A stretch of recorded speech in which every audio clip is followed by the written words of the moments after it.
For my EDTalk, I chose the topic, why is it important for PBIS to focus on teaching appropriate behaviors versus punishment/reward of existing behaviors? First, we're going to talk about what PBIS is, and PBIS stands for Positive Behavioral Interventions and Support, and it uses a 3-tiered system of support.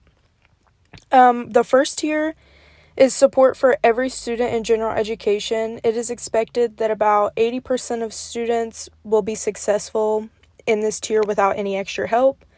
Tier 2 is targeted at a smaller group of children that have similar needs and or skills that they are working on. About 15 to 20% of students are expected to be successful with this kind of extra help in this tier. Tier 3, this tier focuses on students that have shown struggles with Tier 1 and as well as Tier 2 and need more individualized support and one-on-one help. About 5% of students receive this help in this tier.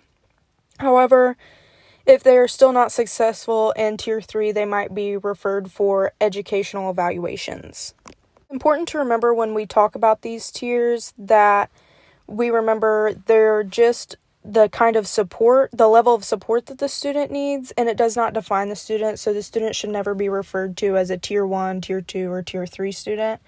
They should be more referred to as a student that needs Tier 3 help, or a student that needs Tier 2 help, or a student that needs Tier 1 help, but they should never be referred to or categorized by their tiers.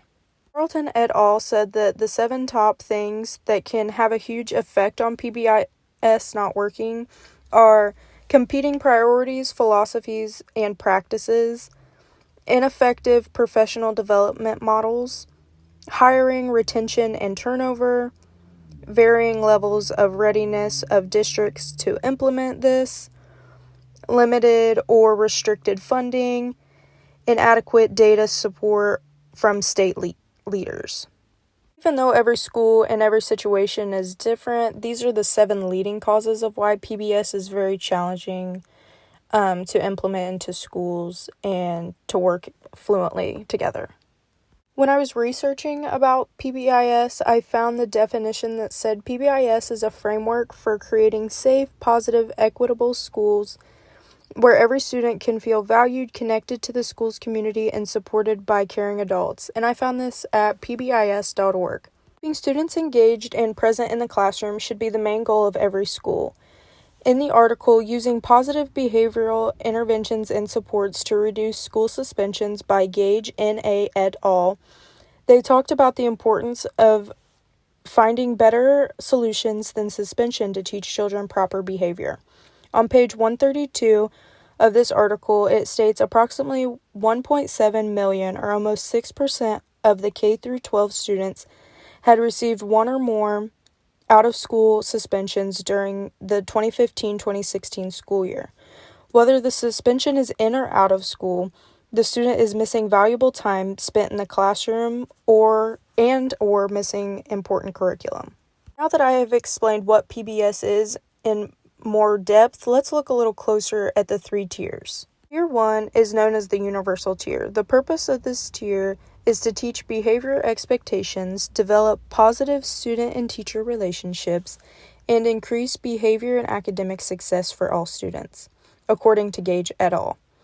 Usually, schools will come together to create a small list of behavior expectations for students to follow. Staff should teach these expectations at the beginning of the school year to set the students up for success. Gage et al. Suggests that most schools set up a good reward behavior system where students will receive tickets or fake currency as a way to save up to earn a reward, such as a positive phone call home, extra computer time, a prize, or a treat, just to name a few. This slide shows an example of behavior expectations at all of S Elementary School. According to PBS.org, Tier 1 relies heavily on structure, schedules, positive school climate, and training of the staff. If the staff do not understand the value and the meaning behind PBIS, then the students will not either. Tier 2 is targeted at a small group of students that struggle with similar behavior issues that could lead to a suspension. Tier 2 is organized under 8 critical features according to Gage et al. And those are: 1. It is set up that students can join any time of the year. 2. It is accessible within 2 to 3 days of being needed. 3. Requires minimal time from general education teachers. 4. Skills that are needed for the tier are easy to learn. 5.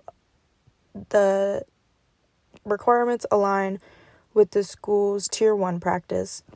6. All school staff know and understand procedures. 7. Must be modified to fit the needs of individual students.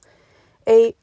Must align with the student's troubled behavior. The tool that's commonly used in Tier 2 is CICO, which is designed to give students feedback throughout the day. Most of the time, a mentor teacher will give the student the CICO form in the morning, which has a goal for them to try and complete for the day. They will carry it with them to each class or throughout the day with them, and then they will meet up with the mentor teacher either throughout the day or at the end of the day to make sure they are staying on track, and by the end of the day, they will count the total points to see if the student has achieved their goal for that day, and they will receive a prize or some kind of treat to incentivize what they have completed that day. But unlike Tier 1, Tier 2 only is used for some students and not the general education students.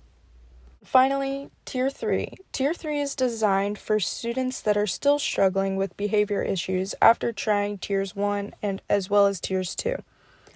It is meant to specifically support the individual needs of the student instead of grouping students together like in Tier 1 and as well as in Tier 2. Tier 3 starts with a functional behavior assessment, or FBA, which is conducted by a team of behavioral specialists and is designed to help understand what is causing or influencing the student's behavior. Once identified, if it is found, the team will put together a behavior intervention plan, or BIP, to recorrect and replace those inappropriate behaviors of the student.